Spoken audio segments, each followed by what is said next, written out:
이론으로 볼 때 오늘 본문 말씀 잘 아시다시피 우리 주님 예수님께서 하나님 나라 복음 사역을 시작하시기 직전에 사탄 마귀로부터 시험 받으시는 장면의 말씀입니다.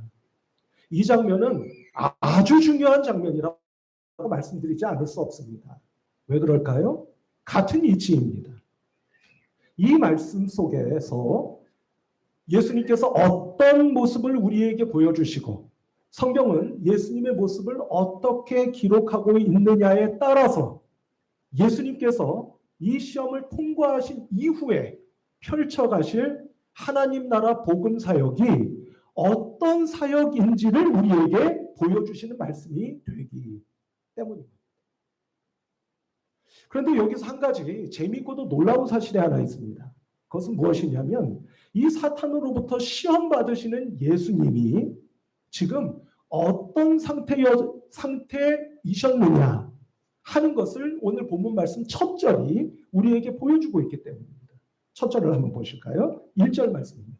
같이 한번 읽어보시죠. 시작. 예수께서 성령의 충만함을 입어 요단강에서 돌아오사 광야에서 40일 동안 성령에게 이끌리시며 아멘. 그리고 2절 첫 부분을 보면 마귀에게 시험을 받으시더라 라고 기록이 되어 있습니다. 그러면 다시 질문으로 돌아가 봅니다. 예수님께서 사탄에게 시험을 받으실 때 예수님은 어떤 영적 상태에 놓여져 계셨다고 합니까? 성령으로 충만하신 상태에서 마귀의 시험을 받으셨다. 이렇게 성경은 우리에게 기록하고 있는 겁니다. 여러분 좀 이상하지 않으십니까? 우리가 보통 성령 충만하다 하면 어떤 상태를 가리킨다고 생각하십니까? 그 어떤 것도 시험이 될 수가 없고 그 어떤 것도 더 이상 문제가 될 수 없는 영적 상태, 그 상태를 가리켜 우리는 보통 성령 충만이라고 부르지 않습니까? 그런데 어찌하여 우리 주님께서는 사탄의 시험을 받으실 때 어떤 상태셨다고요? 성령으로 충만하신 상태에서 시험을 받으신 걸까 하는 궁금증이 일어나는 겁니다. 이것은 이렇게 봐야 할 것 같습니다. 성도 여러분, 사탄이 하는 일은 무엇입니까? 사탄은 뭘 하는 존재입니까? 우리가 믿음으로 하나님께 붙어 연합하고 있는 상태라면 하나님과 연합되어 있는 우리를 하나님으로부터 뜯어내는 일, 분리시키는 일, 그게 사탄의 일 아닙니까? 우리의 믿음이 한 단계 더 업그레이드되어 성장하고 자라가려고 하면 그것을 가로막는 것이 사탄이 하는 일 아니겠습니까? 그러니 생각해 보십시오. 우리가 성령 충만하지 않으면, 성령 충만하여 하나님과 연합되어 있지 않으면, 성령 충만하여 우리의 신앙이 한 단계 더 자라가려고 하는 게 아니라면 사탄이 우리를 시험할 일이 있습니까? 없습니까? 글쎄요. 그럴 일이 있겠습니까? 없겠습니까?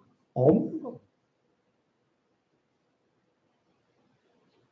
사탄이 굳이 우리에게 엄습하여 우리의 앞길을 가로막거나 우리의 영과 마음을 뒤흔들 일이 없는 겁니다.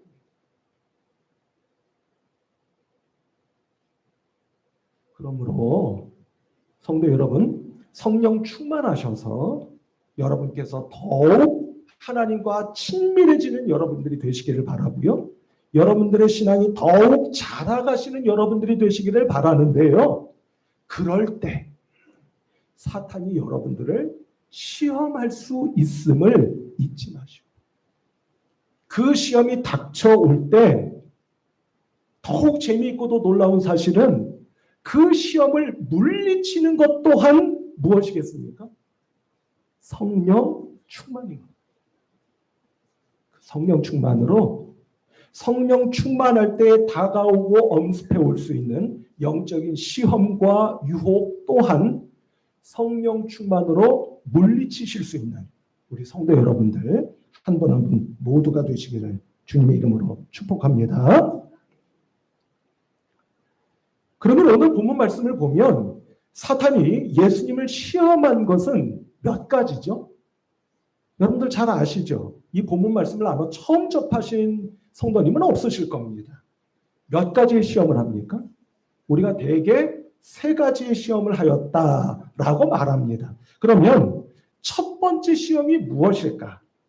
한 것을 오늘 우리가 함께 상고하면서 그 말씀의 은혜를 받고 나누고자 하는데요. 여러분 앞서 모든 것은 처음이 중요하다고 말씀드렸지 않습니까? 그러니까 사탄의 이 시험 3가지 가운데서도 뭐가 중요하겠습니까? 첫 번째 것이 중요하다. 이렇게 말씀드릴 수도 있을 것 같은데요. 그 시험이 무엇입니까? 오늘 본문 말씀 우리 3절 말씀을 한번 보시면 그 시험의 실체가 기록되어 있는 것을 보게 됩니다. 같이 또 한번 읽어보실까요? 시작.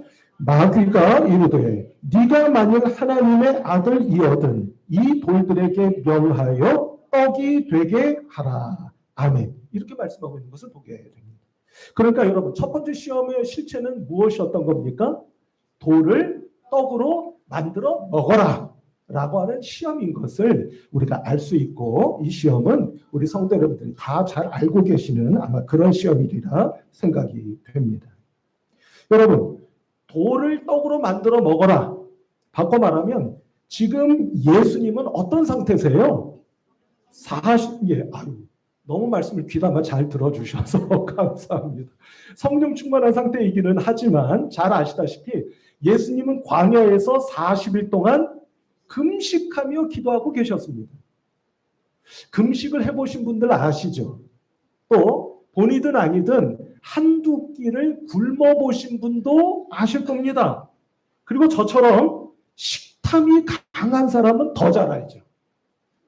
얼마나 끼니를 거른다고 하는 것이 고통스럽고 괴로운 일인지 아마 잘 아실 겁니다.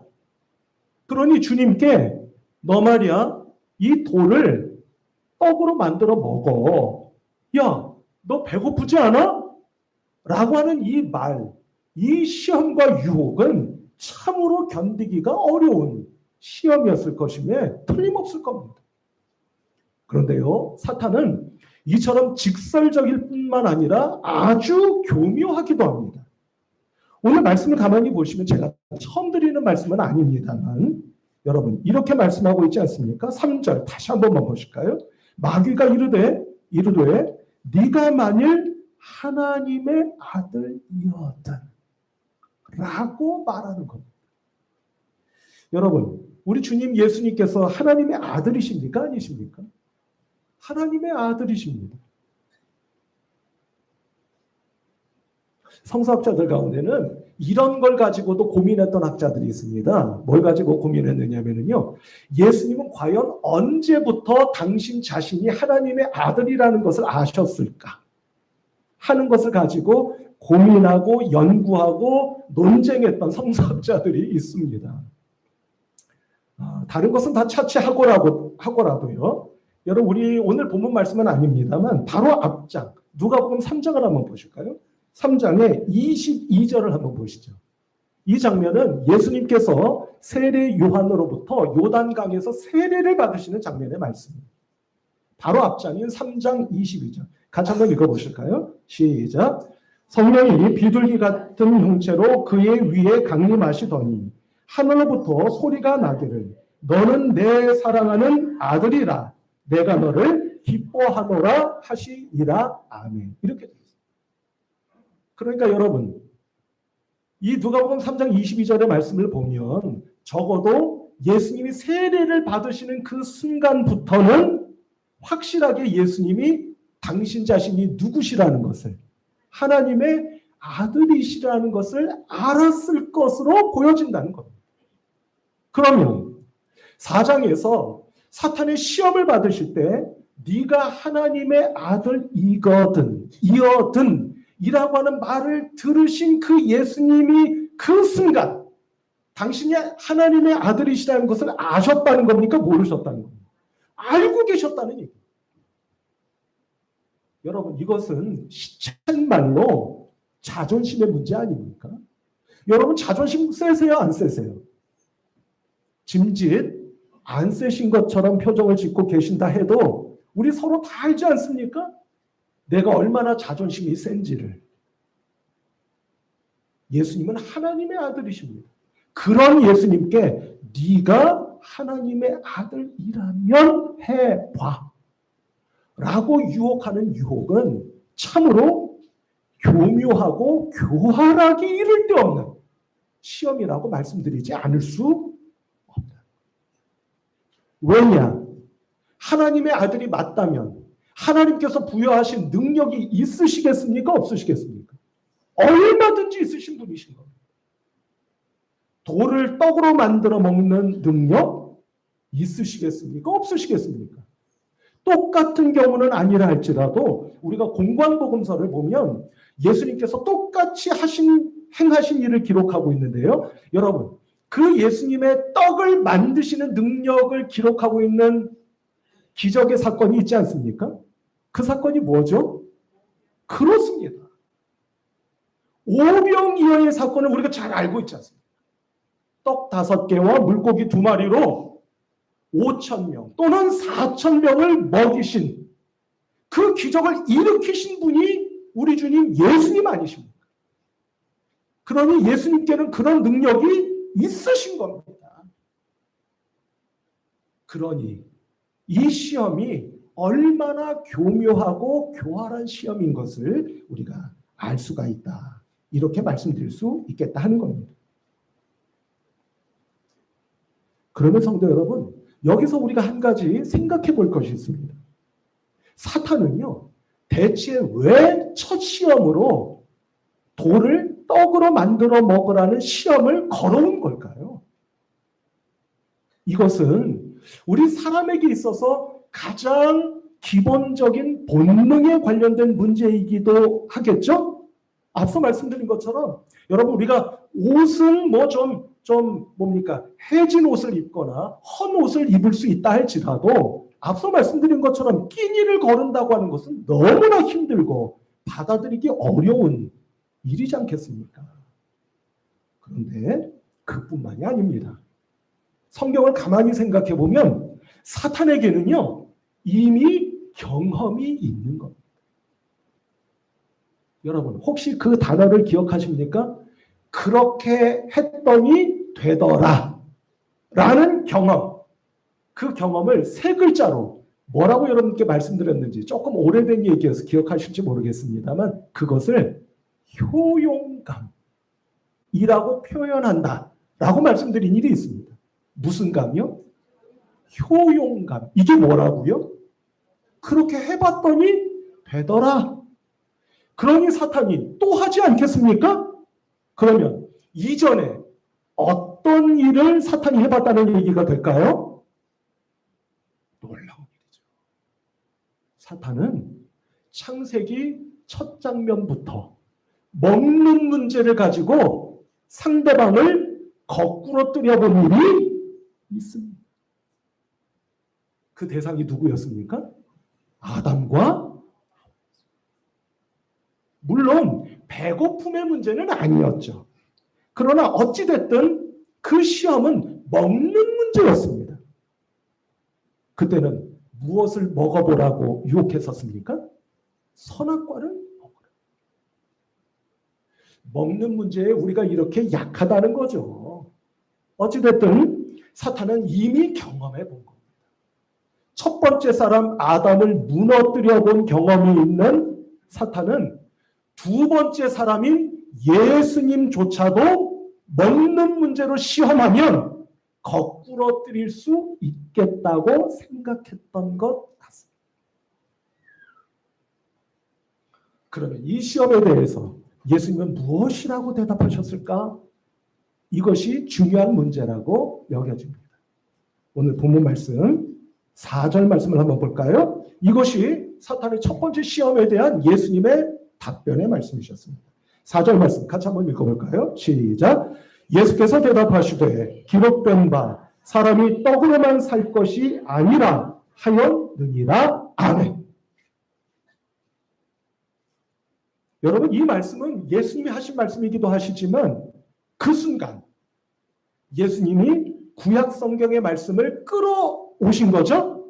그래서 여러분들의 성경 그 밑부분을 보시면 아마 각주가 달려 있으리라 아마 생각이 됩니다. 구약 성경 어디에 있는 말씀이라고 되어 있습니까? 신명기 8장 3절의 말씀.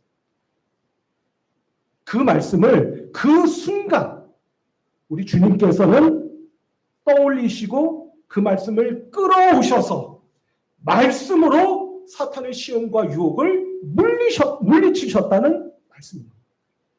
그럼 여러분, 이 신명기의 말씀이 대체 어떤 말씀일까 하는 것을 우리가 좀 알 필요가 있을 것 같습니다.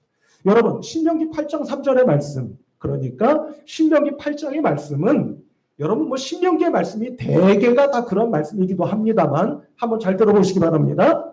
신명기 8장의 말씀은 이런 말씀입니다. 모세가 죽기 직전이에요. 그러니까 신명기 8장의 말씀은 특별히 모세의 유언과도 같은 말씀인 겁니다. 모세가 이제 요단강만 건너가면 가나안 땅으로 진입해 들어갈 수 있는 이스라엘 백성들을 모아놓고 설교를 한 겁니다. 그 설교의 내용은 이런 것이었습니다.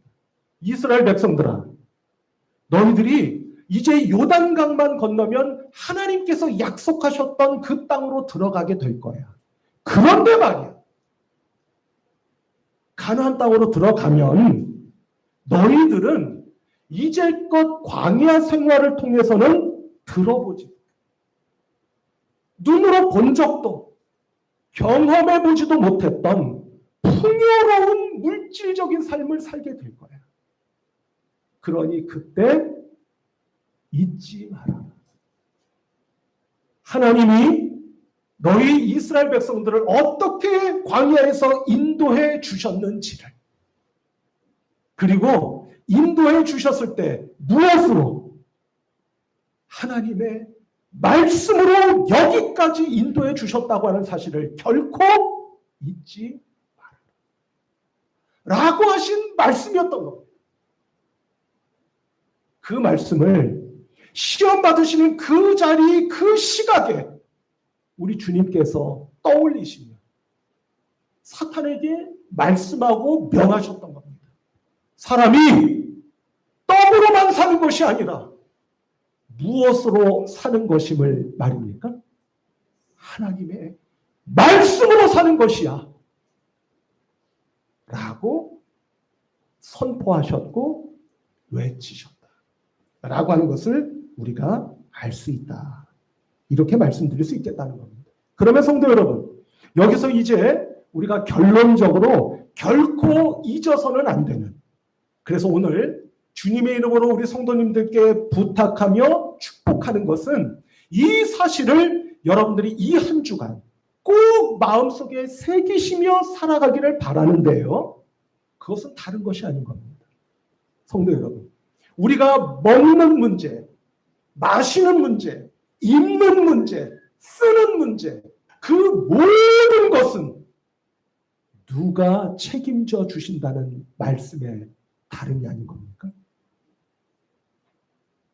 한번 분명히 한번 말씀해 보실까요? 믿음으로 한번 말씀해 보시기를 바랍니다.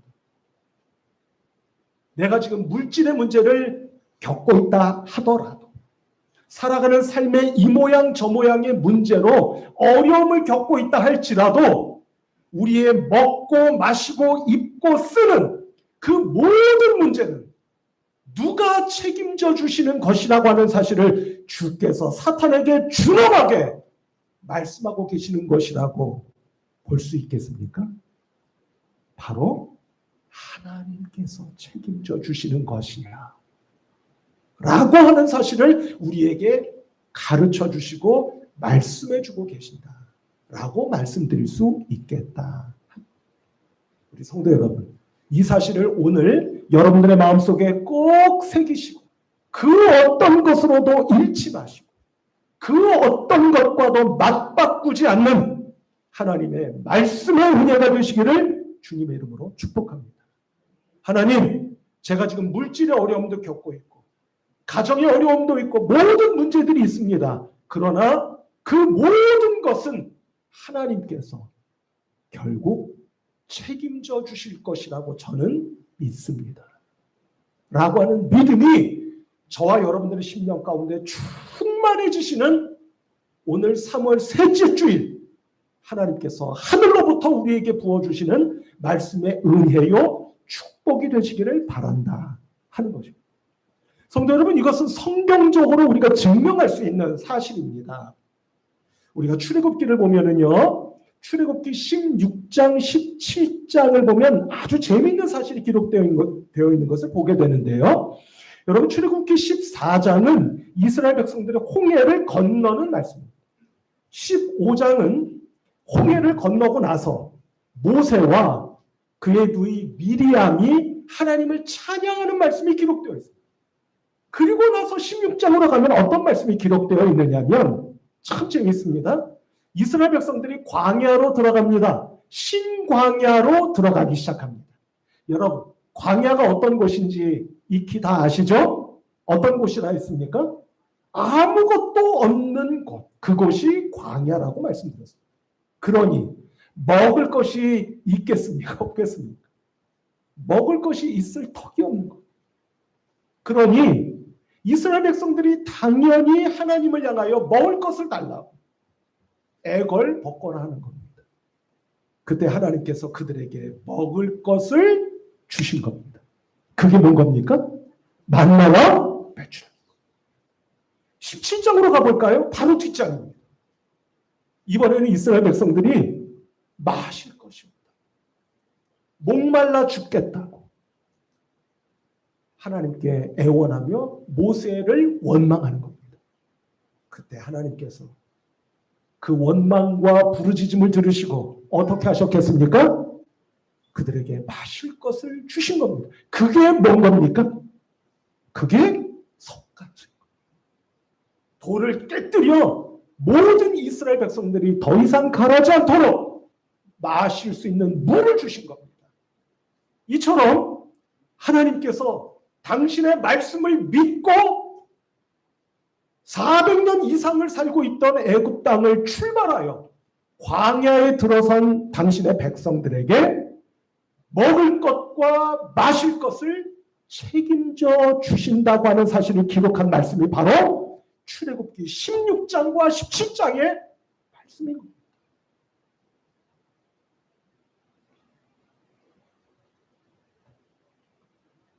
그러니 성도 여러분, 이제 하나님의 말씀을 믿고 믿음의 광야길로 접어드신 우리 성도 여러분들에게 하나님께서 먹을 것을 책임져 주시지 않으시겠습니까?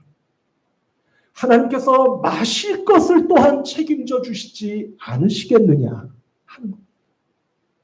모쪼록 오늘 이 말씀이 여러분들에게 은혜가 되셔서 하나님, 이제로부터 제가 지상에서의 삶을 끝내는 그날까지 더 이상 먹는 것과 마시는 것을 가지고 의심하거나 불평하지 않을 수 있는 믿음을 저에게 오늘 풍성하게 베풀어 주시기를 원합니다.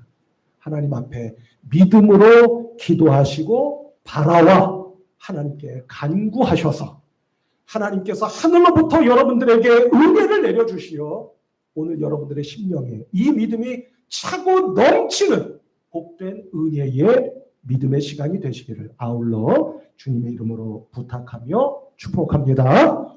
성도 여러분, 이제 마지막으로 한 가지만 더 상고하고자 합니다. 그러면 하나님께서 대체 왜 당신의 백성들에게 먹을 것과 마실 것을 책임져 주시는 것입니까?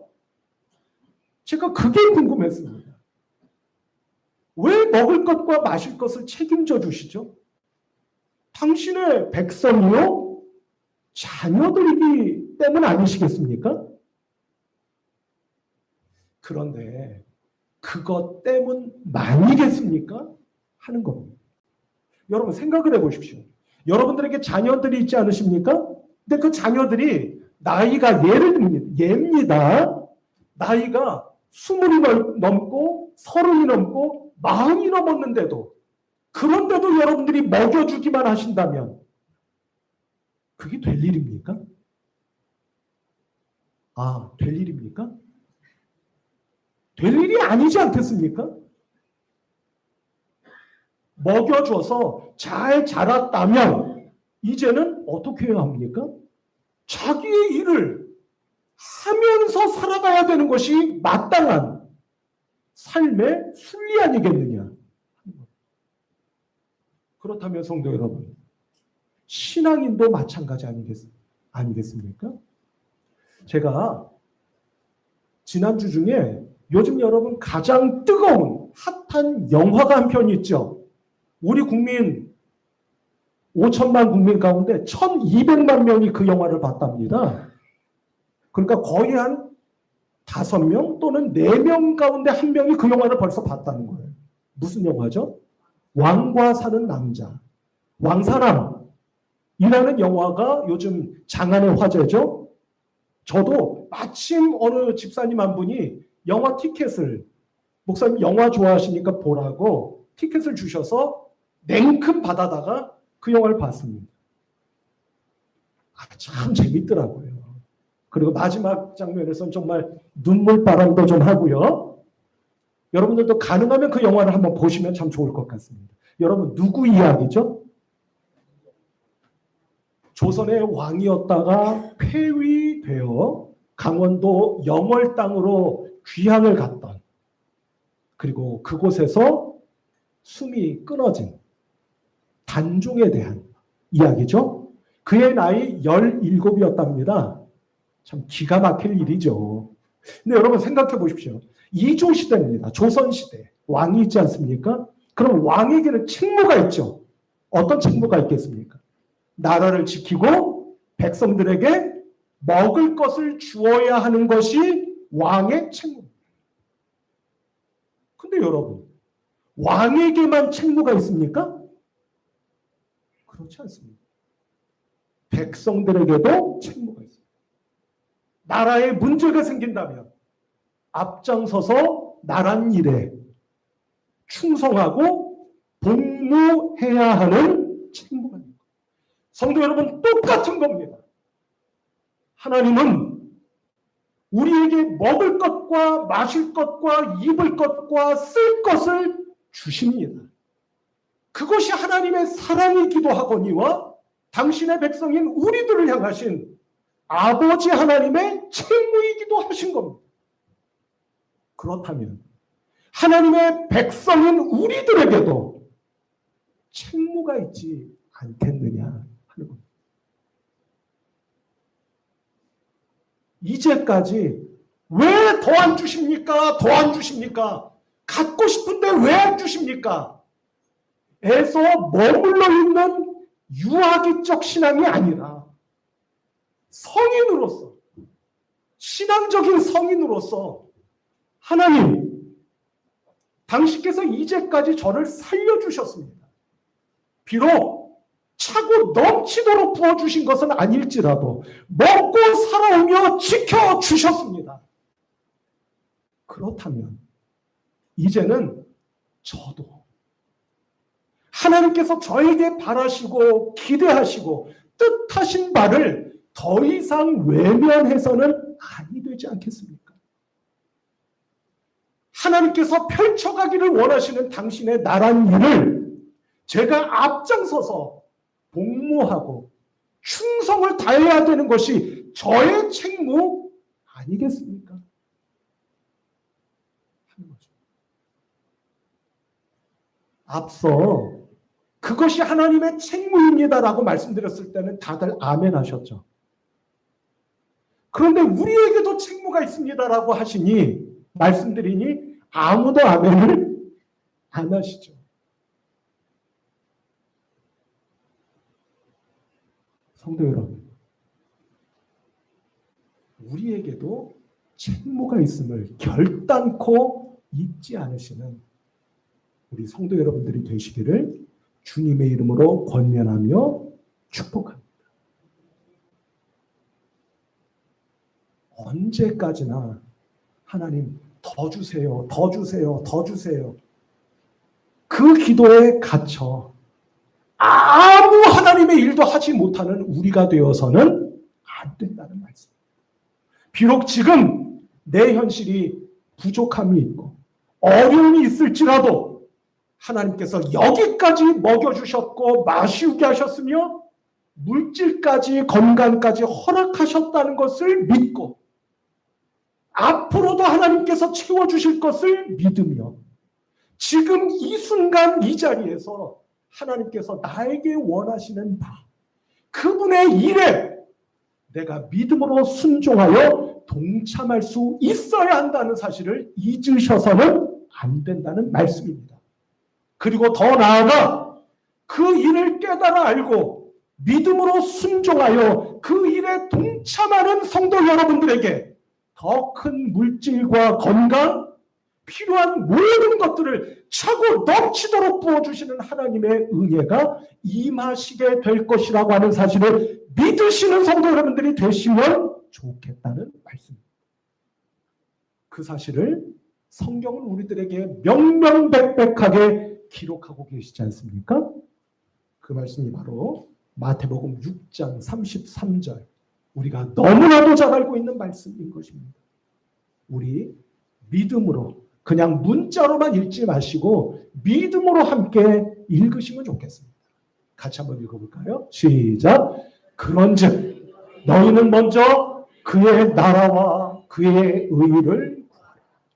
그리하면 이 모든 것을 너희에게 더하시리라. 아멘. 사순절 기간입니다. 저와 여러분들에게도 사탄 마귀의 시험이 있으실 겁니다.